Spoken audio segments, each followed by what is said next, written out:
Hello,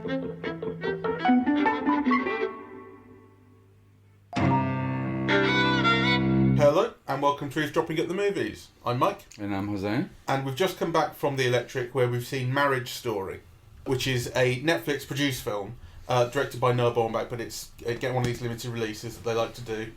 And, it felt long to me, but maybe that's a function of how tired I am, having woken up so early. I liked it, though, an awful lot, and I think it's really brilliantly written and performed piece of work. It didn't feel long to me. I think it's the first Noah Baumbach film I've seen. I've seen things that he's written before, but not one of his directed. Actually, no, I saw Francis Ha. You must have seen. No. I saw De Palma, the documentary, but that only half I counts. haven't seen that actually. I'd like. It's to very see good. Yeah. They just let De Palma talk about himself. Anyway, but this, as far as kind of narrative drama goes, this is the first one I've seen of his that he directed. All right. But you've seen Francis. No, you said you haven't seen. No, I haven't seen that. You haven't seen The Squid and the Whale. No, I never saw that. Okay. I saw, like most people did, the first sort of 20 minutes of the Meyerowitz stories. Yes. And then turned it off because I thought, God, this is interminable. Yes. I couldn't get on with it either, but I do feel like maybe should give it more attention. Yes, I love this, actually. It moved me so much. So, basically, the story is about a couple who really love each other, who have a child that they both love, and it begins with their divorce, really. Yeah, it's called Marriage Story, but really it's Divorce Story. It's Divorce Story. And the film does something, I think, really kind of quite marvelous, because it always keeps all the complexities in play. You know, so they're fond of each other, they actually love each other, there's a lot of love there, but, you know, they do want separate lives. And you can see why she hires a high-priced divorce lawyer who is Laura Dern, who I think is fantastic in this. Actually, everybody's fantastic. You know, when Wallace Shawn appeared, both you and I went, like it was just so nice. It's a reassuring face. Yeah. And he just does a little comic turn. And he's lovely. And actually, I love seeing Julie Haggerty, who plays the mom again. Yeah, I mean, it feels like I haven't seen her in anything apart from Airplane. But she's so memorable in Airplane. Yeah, and she brings that kind of energy to this. Yeah, she's a real kind of 80s figure, really, and it was lovely to see her in that. It's just so beautifully observed, and you know, kind of there's a climax. So Scarlett Johansson hires a lawyer, which, you know, they've agreed really to keep things simple. He doesn't want anything, right? But they begin to kind of play hardball, and one situation leads to another, which everything gets worse and worse and gets exacerbated, and you know, they're spending like tons of money on lawyers, and really it's the key thing is because he wants his son to know that he's fought for him. You know, she's moving to a new life in LA, and his whole life is in New York, and really kind of it's almost like the ending is inevitable, like he's going to lose, right? So the whole film is about two good people who have a lot of love for each other and a lot of love for their child, living through, you know, a terrible moment for both of them. Though I think it's his story.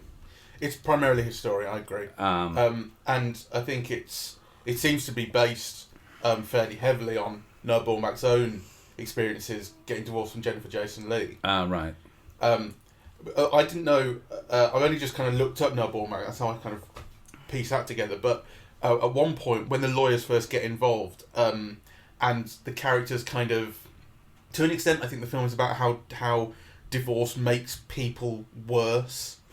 Like the worst parts of these people start to become very exacerbated, and the love that you've seen between them at the start. Can I just interject for a moment, because the film actually says that, you know, he says, you know, lawyers see criminals at their best, and you know, divorce lawyers see good people at their worst, right? That's it, yeah. Rather just quite combative lawyer. So yeah, like, you see these people kind of start to get worse. And at one point, I thought, not even knowing that this was by Noah Baumbach, in fact, I didn't know that until it came up at the end in the credits. I thought this feels like a guy from New York who is telling me how much he hates LA. And then I think it kind of is, because he is from New York now, born back, it turns out. And there is a feeling of that, like there is a feeling of cynicism about LA and Hollywood. You've got the Scarlett Johansson character. She's an actress, but she comes from a family of actresses as well.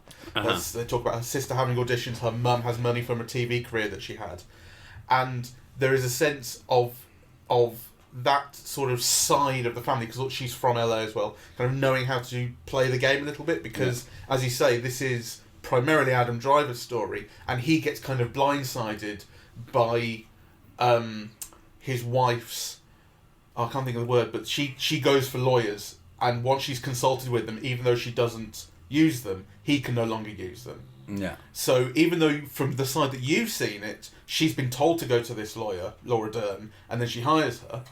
You know, from our perspective, that kind of looks like that's the first lawyer that she's met, and she's just gone with it. And then you get this thing about her consulting with 11 lawyers. You know, now maybe that's something that Laura Dern told her to do before she hired her.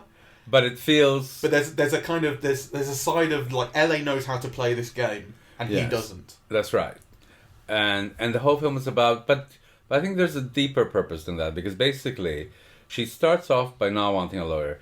Then her workmate suggests, "Oh no, you really need a lawyer." Right, and then she's recommended this lawyer. Yeah. And then things come out that actually make her seem like not a nice person. I like this thing about she's consulted 11 lawyers so that basically he can't use any of them. Right. So that's kind of playing hardball, where he still thinks they're doing something amicable, and she's already playing a different game than he is. Yeah. Yeah. And so kind of, you know, and you get the feeling that she doesn't mean to, that she's just protecting herself, that she doesn't really bear him any ill will, you know, kind of, but that's the way that it unfolds. And then as it unfolds, other feelings come out. You know, she reads his email, and finds out that he's had an affair, and so kind of, you know, it develops into even worse and worse, right? But it all feels really organic, the way everything develops, and nothing is kind of done for effect or as like a plot point. Everything feels like it makes sense in these people's lives, and kind of messy. And for a while, I think early on in the divorce proceedings, I think it's possible to see Nicole as the villain. But I think also you really get the feeling that this is advice that she's taking that does this. Yeah. And I think the same is true of him a little bit later on as well. Like, these are people who, as you say, they want to do this amicably, and they want to protect their kid as well. And it's the advice that they are given and take from lawyers that encourages them to start behaving in certain ways. They do, like all this stuff about setting legal precedents, where you have to get a flat here because that means that you have a legal precedent. All this kind of stuff. Like, once the lawyers get involved, it's about, no, you have to do this because it doesn't matter what's moral or ethical anymore. It's about winning the legal case. Yeah. Except also that it starts from a position where he just can't win. Because even though she is a good person and she does have love for him, whatever, what she can't do is have half custody. Right? So, and that's what he wants. That's what he won't negotiate. So, kind of, you know, it is also, lawyers aside, it is also their desire and will that kind of puts them in an untenable situation. And actually, where they end up with is maybe where they should have agreed. So he has half custody when he's in LA. But of course, half custody between two cities would be horrific for a child. Well, certainly on the different coasts. Exactly. Because him being in New York. So, and yet he feels he can't do anything but fight for that. Yeah. Right? Because he feels his child will feel abandoned if he finds out that he didn't fight for him. Yeah. And then, and another side to him is, you know, like I say, you can look at her as a villain, but he, you know, what she brings up about the way she kind of felt during the marriage, also kind of rings true.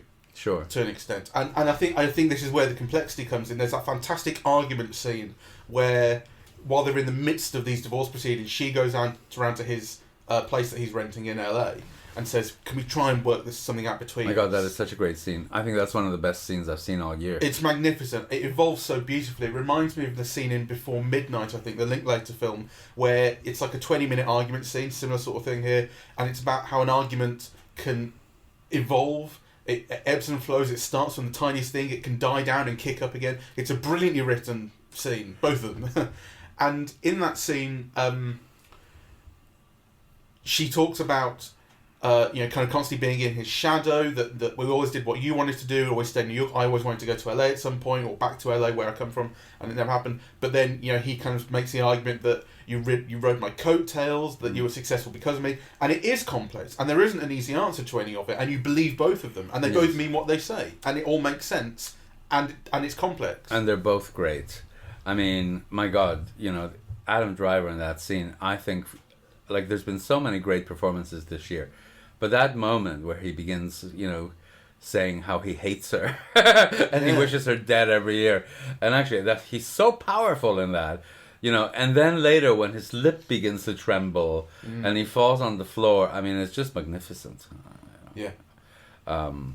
He's incredible. I mean, we spoke in the other podcast the other day about the Amazon film, the Report. The Report, that what a treat it was to see him play someone normal. Yes. And it's the same thing here. Yes. He doesn't have that quirkiness that I think we've come to associate with him here. He's a very believable presence. Yes. And this is a role with depth and range. My God, he even gets to sing, right? Which he does rather wonderfully, I thought.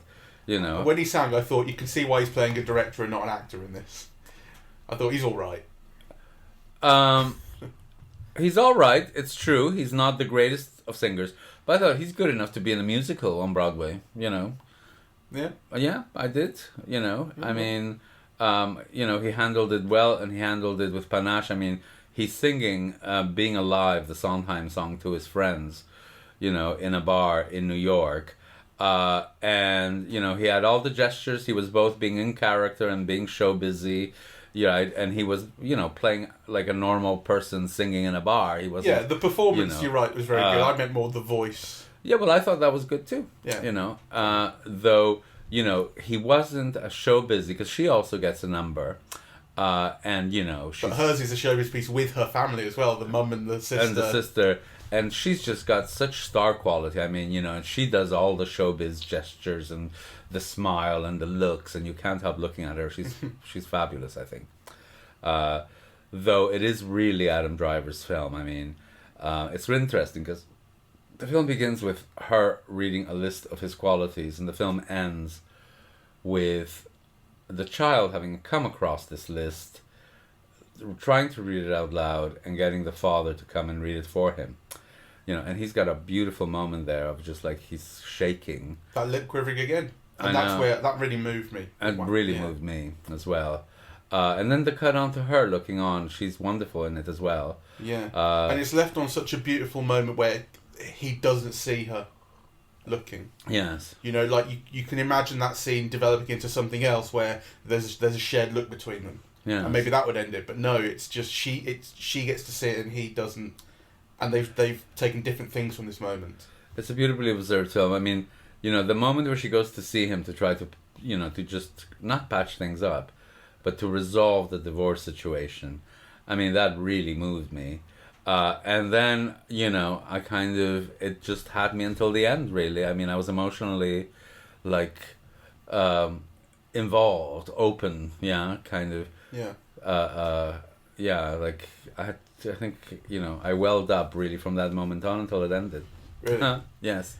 One thing I would say though, and this it's a weird kind of criticism, maybe it's not criticism, but there were points where I found it painful to watch, and it is kind of the point, because when they get into the divorce proceedings and they start fighting, there are really painful scenes because you are watching these people now at their worst, and not only are they at their worst, but it feels like they're not these people really. Like the people that they sort of become during their arguments are not who they are. Yes. Do you know what I mean? Like somehow when you get into a fight, you will just start acting like someone else, whether you mean to or not, and you would never do that normally. And they start saying things that they don't necessarily mean, maybe. Well, it's very, very difficult to watch some of that. But I think that's also speaks to how well observed those fights are. The film conveys that, or makes you feel that, because they say horrible things in, they have the lawyers on each side. It really takes it into brutal places. Yeah. And then the focus racks.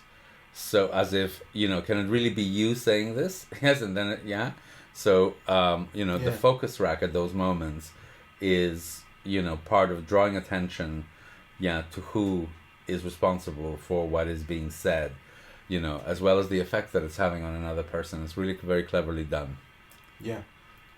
But really unpleasant, at points. Uncomfortable. I thought it an amiable film, in spite of all of that. Yes. Yeah. With a good sense of humour. With a good sense of humour and kind of, tender-hearted, really. So, for example, the scene where he's had an affair, with a member of the company. But then after the divorce proceedings have started, she says, well, why don't, I sleep with you tonight? And he says, no, I just can't, right? And he goes, it's, well, kind of, you did when you were married, and, but actually the way that he communicates why he can't, and the way that she accepts it, it's kind of, I don't know, it feels like respectful, It's respectful of the divorce, respectful of the woman, kind of. Do you mean respectful, that the character's respectful, or that the film is respectful? The film is respectful. Okay. That's interesting. And I think the character is, the character is not respectful in the sense, he just can't, right? But, the way that he expresses himself, which I think is, what the film is conveying, is very respectful. It could have been done, fuck off, or, it could have been done in a million ways that was not respectful. Yeah.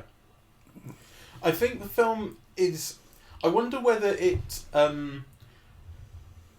presents as much of an indictment of kind of the divorce industry, if you like, as it might seem, because I think there are certain criticisms that it seems to make of first thing, you get these big shot lawyers who, first thing that comes up is, how much they're going to get paid, $10,000 retainer, $950 an hour, whatever it might be, these huge, vast sums of money. You think, okay, he's got this MacArthur Genius Grant, but Jesus, how can anyone afford this? How is this, never mind how is this moral, how is this practical? How do people afford this? Yes. And the lawyers turn it very much into a fight. Well, the big shot lawyers do. You get this smaller lawyer played by Alan Alda who really knows he can't win anything, and the only reason that he's gone to him is because he's been blocked from seeing all these other better lawyers. Alan Alda was my one miscasting, I thought. And it has nothing to do with him, because I think he's very good, and this, might be a terrible thing to say, but it's true. It affected me as a viewer, which is he's got some kind of palsy or something, or his arm kept shaking. Yeah, no, he had like a restless leg syndrome in his hands because he's old and stuff. And I mean, it seemed to be an acting decision. I don't know if that was. Oh, I didn't think it was. I know. I thought to me that was saying that this character is so unsuited for this at this point in his life. I didn't think that at all. I thought because his head and his voice were completely steady. And his arm was actually trying to be hid under the table, except it only covered so much. So if it was an acting decision, he wouldn't have covered it. No, I'm not sure that's true. I mean, I think that's if anything, if he were actually, well, I don't know, so maybe he is, but if he were actually in kind of early stages of something like Parkinson's, you would expect to hear that in his voice as well. That's why I thought it was. So he doesn't have Parkinson's, but. I think there's, he's got some kind. I thought it was a problem, So so if it's an acting decision, bad acting decision. If it wasn't an acting decision, bad casting, because I found it really distracting. Okay, I didn't find it distracting. I think it was there to be noticed. I needed just to point out that this guy is not in good shape to be practicing law, and he's really not the guy. He cannot possibly stand up to Laura Dern. That's kind of. I mean, look also what he's wearing. He wears this brown suit. He doesn't fit in. He's like a mom and pop lawyer. Yeah. Well, except you're told that, he was the hotshot corporate lawyer. Was. Well. I mean, that's it. That's why he's ended up there. You look at his office, stuff strewn about. He's got a cat. Yeah. It's not the same as Laura Dern with her several spare offices that she can send them into. Well, that's true. You know, But I And it didn't costs take I less. didn't take that as a comment on his ability. I took that as a comment on a choice, because you also feel, I mean, he must be 80 or something, so he's kind of moved into family law for fun. You don't get the sense that it's a necessity for him. No, but I mean, I still think the point comes across that he is far from the best lawyer you could choose. You know, you look at the status of his office, the status of what he wears, his age, his physical sort of state. That's true. I think that's kind of what's going on there. I mean, also the fact that he says things that Adam Driver kind of has to correct him at points almost. Yes. You know, it's like that doesn't happen with the other lawyers. You know? Yes. They're on top of it. So he's old and, Alzheimer, or his memory's not as good as it was. But the arm thing was super distracting because it was only one arm. I did actually think that it was an illness or something of the actor, not Well, I'm not an sure. acting choice. Do you mean when it was under the desk? Because to me, that's actually his leg. You know, it's like when you have restless leg syndrome and your leg's doing that. That's to me is what that was doing. And then he had his arm on the desk, which was what kind of shaking.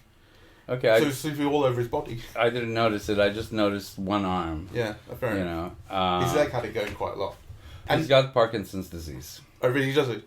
so it's not an acting choice. Okay. Well, it may have been a casting choice that I appreciated either way. Okay. But I think that what I was sort of trying to get to with the lawyers was you can see sort of why lawyers have to exist in a way, not just because divorce is a legal proceeding, but also that this is something that can't be worked out between people, because when they do try and work it out themselves, as we mentioned in that argument scene, it gets out of hand. They can't speak to each other, and of course when the lawyers get involved, it's a fight to them. So the thing is, they can't work it out between them. The lawyers aren't there to work it out, they're there to fight for a win.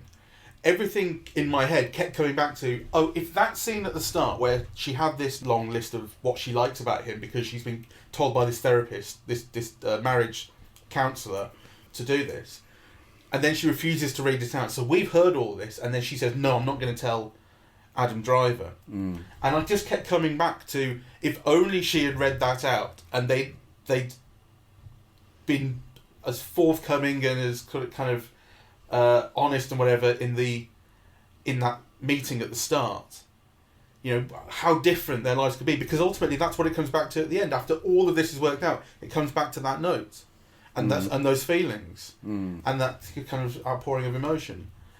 I just thought, God, it's actually it's an advert for therapy, this film. I thought there was one moment that was overly symbolic. I mean, it worked on me, but I thought it could have been better. And that's the moment when he brings a child over and they close the door. Remind me. Right at the end when all the doors upstairs close and she's got the new boyfriend and stuff. Yeah. When it's all been worked out. Yeah. Yeah. But there were very beautiful moments, actually. And so there were moments of tenderness. So even after the divorce, she orders from the menu for him because he can't make up his mind, and she ties his shoelace at a certain point, and even at the worst moment of divorce, she cuts his hair. Right, they're all kind of moments of feeling and tenderness. So I think this is kind of what makes this film so unusual. That it's so well rounded, and it has depth, and it kind of dramatizes complexity.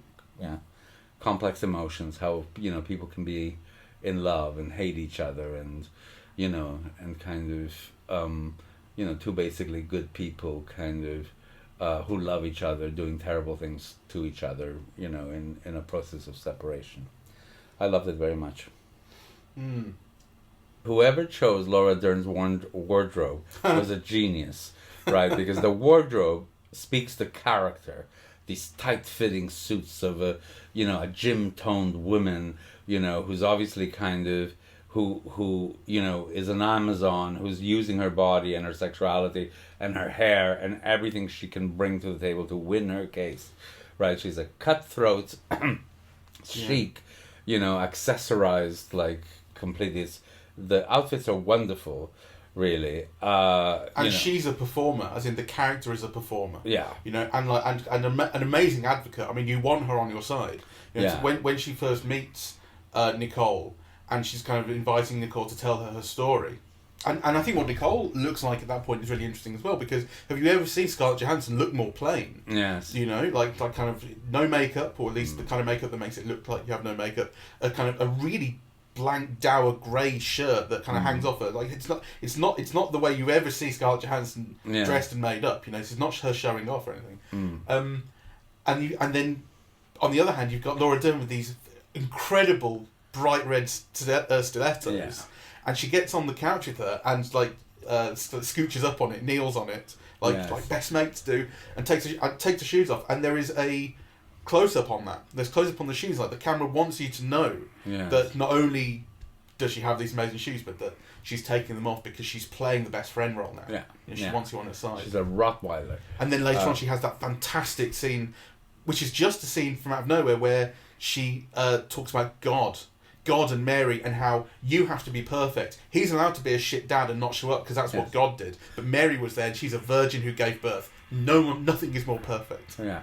Well, the reason why the film resonates so is because you have a character like that who's basically unlikable, but actually who says things that, you know, the whole audience recognizes as truths, really.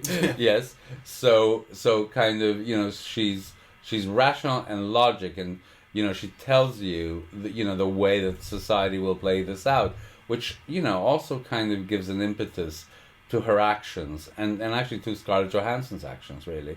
That whole thing of, you know, how often do you drink and have you done drugs, and, you know, she says you cannot say any of that, which is the precursor to that speech that you're talking about. Yeah. You know, it really makes you understand it, and the film makes you understand it as well.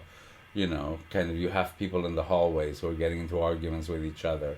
You know, so anyway, I think all of that speaks to a cynicism in society that the film is acutely aware of and critical of.